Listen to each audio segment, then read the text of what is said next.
Another challenge when I thought about my transition was bringing on a leader who can lead an organization that is very unique and very niche.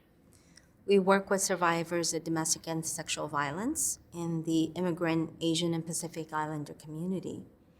And CPAF is actually the only rape crisis center in the state of California that does this work for this particular population. So there are no other rape crisis centers in the state of California that target immigrant Asian and Pacific Islanders.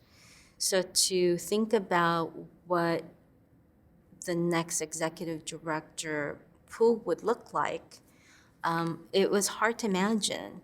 So I think that that was really hard to kind of think about someone who had deep understanding of gender violence, of immigrant community.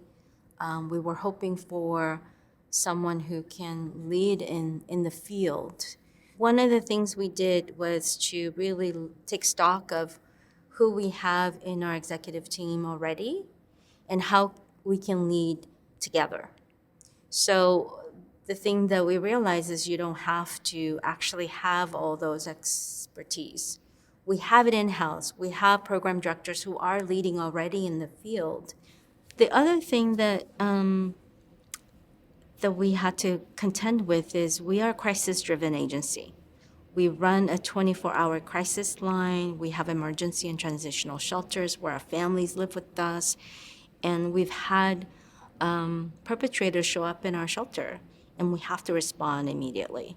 So the crisis-driven nature of the work was also kind of challenging to think about what the leadership would look like. But I think because of that, we have been growing our executive team who can respond to a lot of those different areas and kind of free up the next leader to be able to do the bulk of their work will be forecasting and helping the organization pivot and doing a lot of the strategic thinking and leading the organization that way.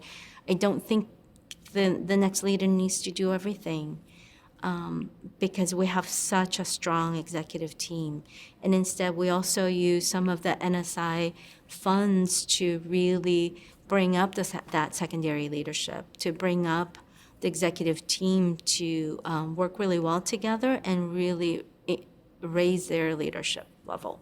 So we went through a training together and to really solidify their leadership as well.